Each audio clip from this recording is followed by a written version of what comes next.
Okay, everybody, Lex here. We're continuing Shadows of the Lost Realm. This is session 3.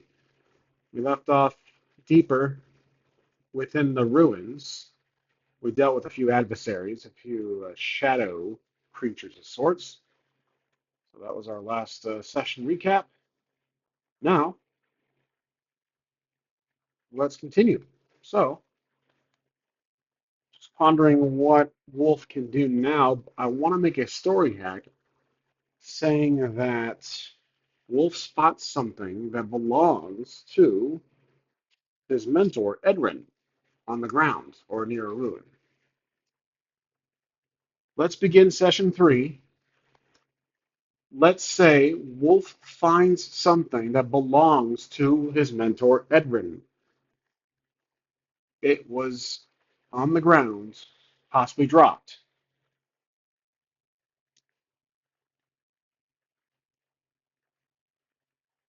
Session 3 begins. As Wholf steps deeper into the moss-covered ruins, something glints faintly near a broken stone archway. Lying half buried in dirt is a small, familiar amulet once worn by Edrin, a braided cord with a silver rune etched in ancient script. Its presence here is undeniable proof Edrin was in this place, and not long ago. The air grows colder. A distant echo of chanting hums from deeper within the ruins. What does Wholf do? Okay, so this rune, braided cord rune, if we have it on our person, we need to ask if it does anything for Wholf.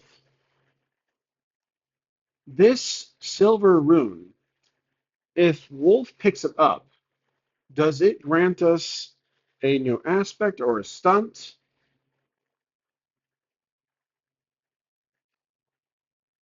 Excellent question. Let's make this meaningful. By picking up Edrin's silver rune amulet, Wholf gains a new temporary aspect. Bound by Edrin's rune. Effect. Once per scene, you may invoke this aspect for +2 on any law, occult, or supernatural defense roll. You may later choose, through story events, to permanently integrate it as a stunt if you wish. The rune hums faintly with latent power as you hold it. Shall we continue deeper? Okay, so as a temporary aspect, what I'll do is put this on our little tablet here. So I will use this for our temporary, anything of temporary aspects and boosts, situational aspects on here. Okay, so we're basically writing down that this is a temp aspect or aspects. So this one's called Bound by Edrin's Rune. And what it does, it is, let's see, I'll put a little reminder here. It's a silver rune amulet. And what it does, it gives us a +2 on lore, occult, and supernatural defense roll. Okay, so supernatural defense roll. Okay, I'll keep this aside for now. That's good to know. And then it says we may later integrate it, meaning possibly pocket it or keep it on a person. But for now, that's going to be off the side here.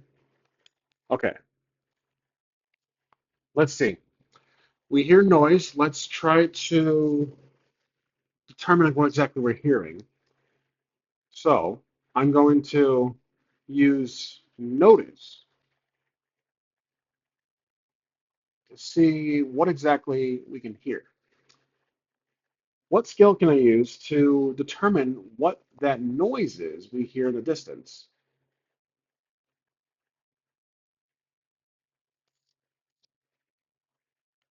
Great move.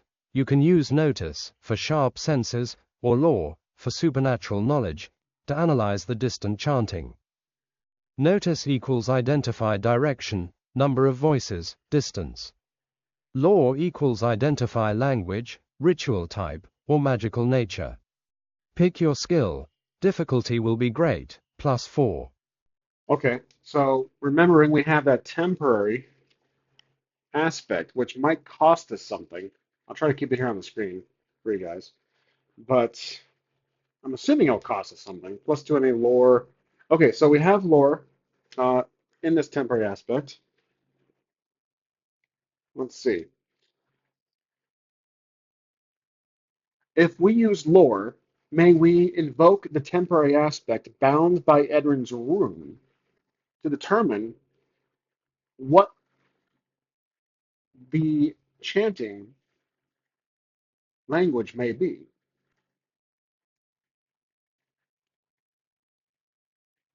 Absolutely, perfect use. You'll roll lore. Invoke bound by Edrin's rune for +2 bonus. Difficulty remains great, +4, roll and let me know your total. Okay, so I will not be using Keen Senses stunt on notice because this is tied to lore. So we have +1, and then we have another +2. So +3 total. We're shooting for +4 great difficulty. And we roll it. This is lore, so +3 total on shoot, -1. We're nowhere near that. So -1 +3, that's 2. We failed on a roll of 2 total.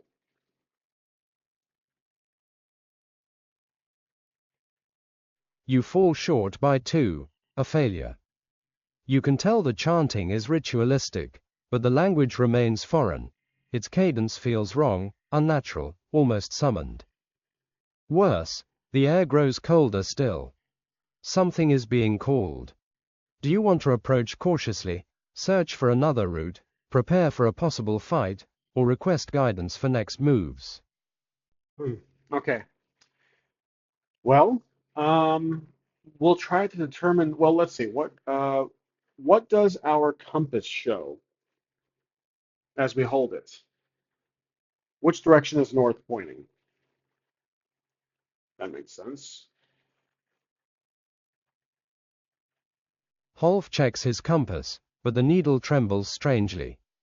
It still points roughly north-northeast, but it wavers slightly, as if some unknown force nearby is distorting the magnetic field. The source of the chanting seems to align directly with that direction. Shall we proceed? Okay, so looking at our aspects, anything that would help here? Nothing really. All right. I'm going to have my longbow ready, but I want to take a flanking position to try and go a surrounding route around the noise, not directly to it. Is there a clear path through the forest or the ruins? Ruins. Excellent tactical move. Surveying quickly, Wholf notices a narrow, overgrown path curving along the eastern edge of the ruins, dense with vines but passable. It should allow him to circle closer to the source of the chanting without directly revealing himself. However, navigating it silently will require a stealth roll, fair +2 difficulty. Roll and let me know your total. Okay, our stealth is average or so, +1 here. Okay, let's try it. Maybe we're shooting for a +2 difficulty.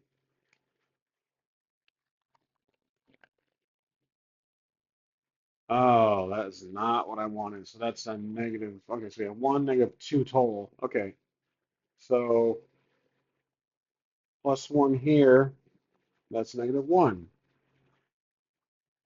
Unfortunately, we rolled a -1.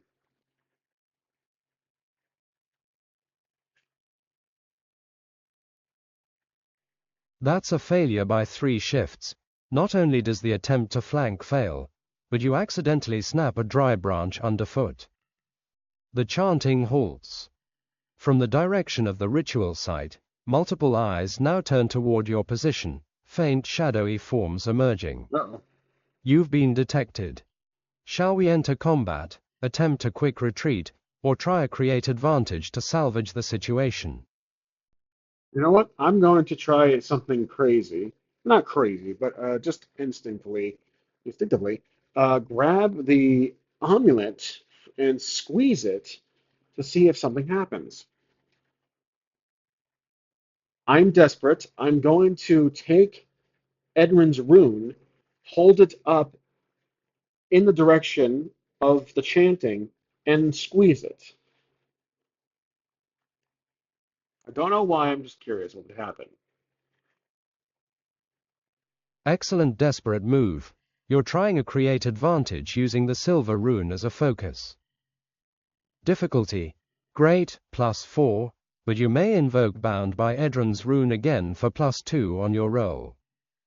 Please roll law, apply the bonus, and tell me your total. Okay, so I'm going to invoke it, +2 on that, and then we're using lore.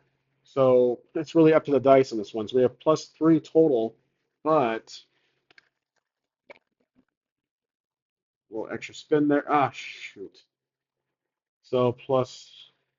So we have 3 minus that. That's 2, unfortunately. Okay. We fall short with a total of 2. Not our day for rolling. You fail by 2 shifts, but there is still effect. The rune pulses faintly in your grasp. For a brief moment, the shadowy figures recoil slightly, hesitating, but only briefly. Their hesitation grants you a boost, flicker of fear, 1 free invoke, but the threat remains. 3 ritual shades now emerge fully, semi-transparent, robed in tattered cloth, advancing. Combat begins. They'll act together as a mob. Initiative. You have initiative. Your longbow is ready. What's your move? Okay, so I'm writing down this boost. Flicker of fear. Flicker of fear. This gives us some, perhaps, a mental effect on the opponents. We have 1 free invoke. Okay.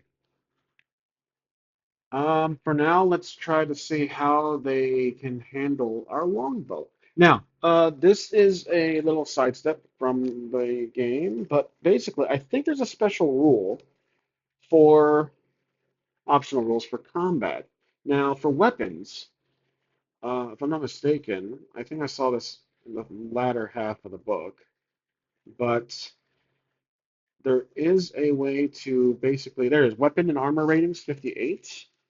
What I did, I changed it on the sheet before recording, but basically, if the hit is successful, it doesn't give a bonus to the hit, but it gives an extra 2 hits if you land.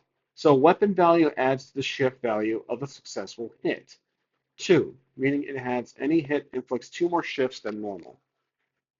So a shift is over the target number or the total opposing roll plus target. So if I land a hit, then it is +2 damage hits or shifts. So let's use our bow and we'll fire it. Now, this takes away from our attack bonus, essentially a attack bonus. And now we're using shoot. So we will draw our longbow, ready it, and fire an arrow using shoot.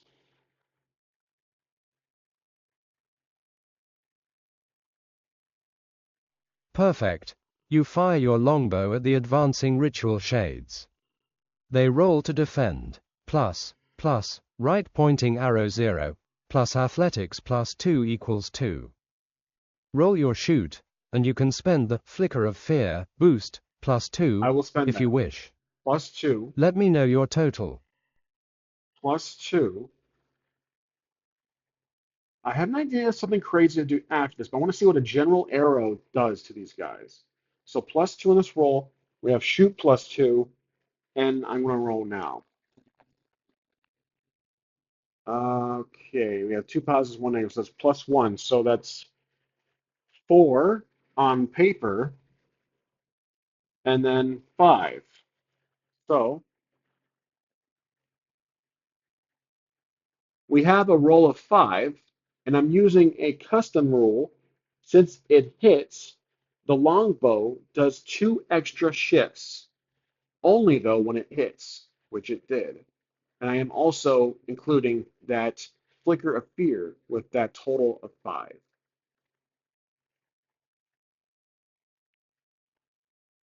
Excellent. With the boost, your total becomes 7. No, not 7. You beat the defense of 2 by 5 shifts, and with your custom longbow rule adding +2 shifts, that's a total of 7 shifts of damage.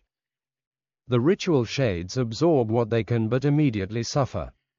Severe consequence, 6. Remaining 1 shift wipes out part of the mob, 1 shade dissipates entirely. 2 ritual shades remain, now visibly more unstable. They counterattack together, plus, right pointing arrow +2, plus fight +3 equals 5. Roll your defend. Okay, so we're defending. This will be, oh, okay, so we can't evoke that flicker boost anymore. I don't think we can. I'll just put an X here. Unfortunately, this erase button gets rid of the whole thing, and I still have that temporary aspect up there. Bound by Enrin's runes. Uh, defend. Oh yeah, that's right. Supernatural.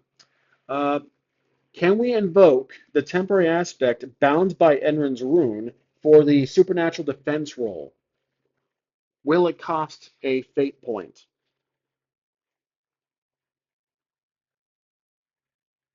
Yes, great timing. You may invoke Bound by Edron's rune for +2 to your defend roll. Since it's a temporary aspect, you can invoke it once per scene for free, no fate point cost right now. Okay. Roll your defend, apply the +2, and let me know your total. All right, here we go. So we're rolling defend, which will be athletics, I'm guessing, or fight. Let's do fight. +4, and then +2 on that. That's 6 total. We rolled, shoot, so that's -1, so that's 5. Okay, we rolled 5 total, I believe, against, oh, just equal tie. We rolled, our total is 5.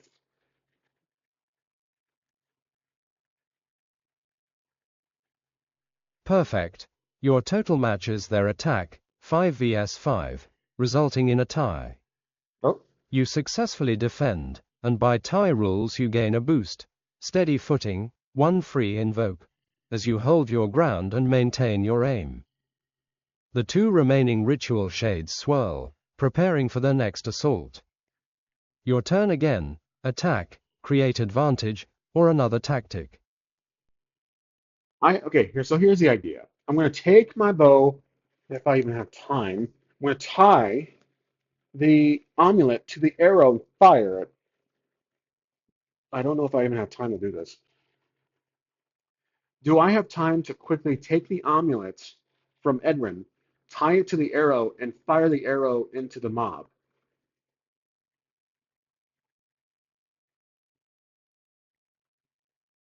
Yes, very creative. This will be a create advantage plus attack combo. Difficulty. Great, +4, to Yeah. quickly tie the amulet and fire before they react. Success creates a powerful situational aspect that will help the attack. Roll your shoot, or crafts if you argue for improvised tinkering. You can invoke steady footing, +2, to help. I will invoke steady Let me footing. know your total. Okay, so we have +2 to invoke, and then shoot +2. That's 4. Here we go. We got, okay, so this doesn't count. We don't, nothing that evened out. So we have we essentially hit +4. Okay. We did invoke steady footing. Our total is 4. Tie. Oh, tie. Whoops. You meet the difficulty exactly. A success. The arrow now carries the aspect. Rune charged shot, 1 free invoke.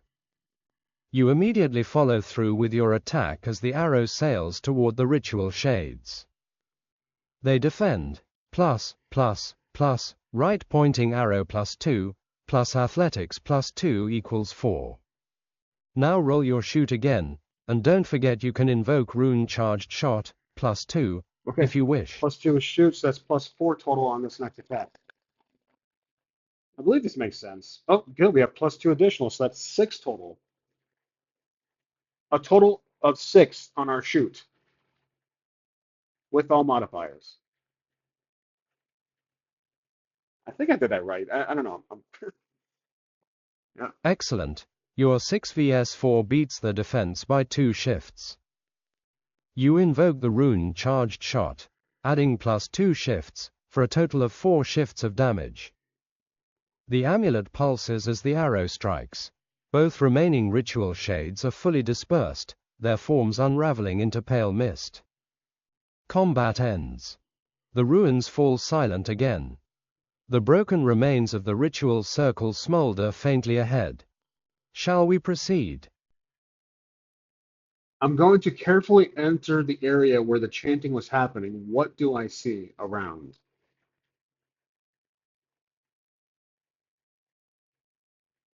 Wholf approaches cautiously. You see a crude ritual circle etched into the stone floor, symbols still glowing faintly with residual energy. Scattered around are burnt black candles, 3 cracked obsidian shards, a small leather-bound journal, partly singed but intact, and unmistakably belonging to Edron. The journal may hold answers. Would you like to examine it? I'm going to, well, can I pick up the amulet, or let's say it's been destroyed with that trick of the arrow?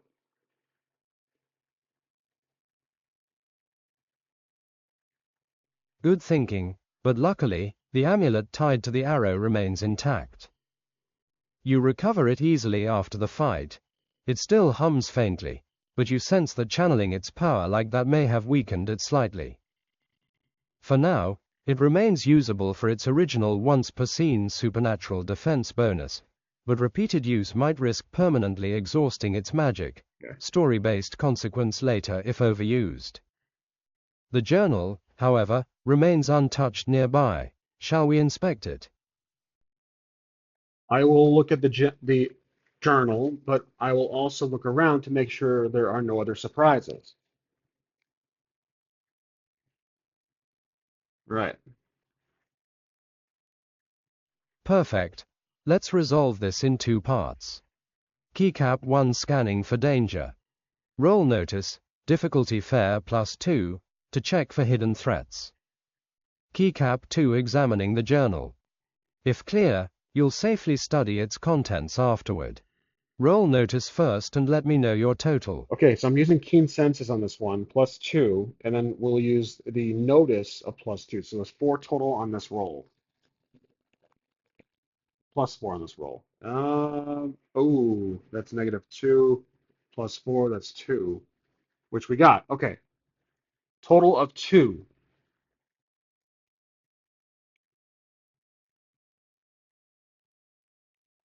I'll take You it. meet the difficulty exactly. Success.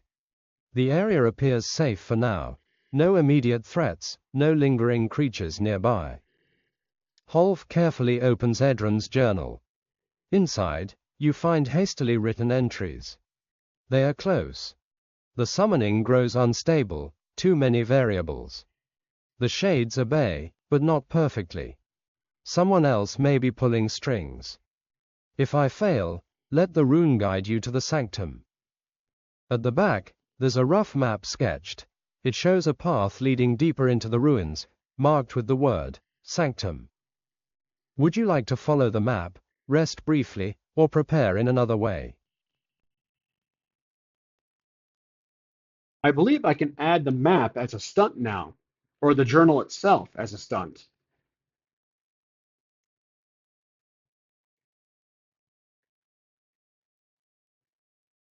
Excellent idea. Let's crystallize it as a new stunt based on the journal and map. Stunt. Edron's Journal of the Sanctum. Once per session, you may invoke this stunt to gain +2 on any overcome or create advantage roll involving navigation, deciphering magical clues, or avoiding ritual traps in the ruins. The journal becomes your guide deeper into the sanctum. Shall we proceed into the next leg of the ruins? So once per session. Okay, so it's a little OP.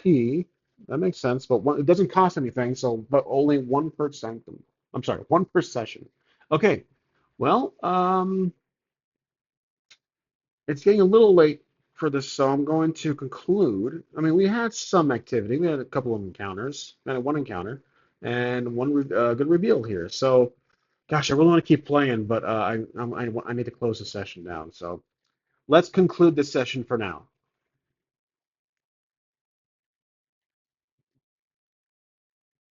Excellent stopping point. All right. Session 3 is fully logged and saved. Whenever you're ready, we can pick up with Session 4. The Sanctum awaits. Okay, and I believe I will start titling these if it helps. If you guys think that that's a great idea, let me know. Because right now I just have it episode one, two, and three. Might be helpful for people who want to search for certain episodes. So that is it for this session. Thank you for watching as always. Hope you guys enjoyed. This was a quick one. I did two today actually, so it kind of adds together.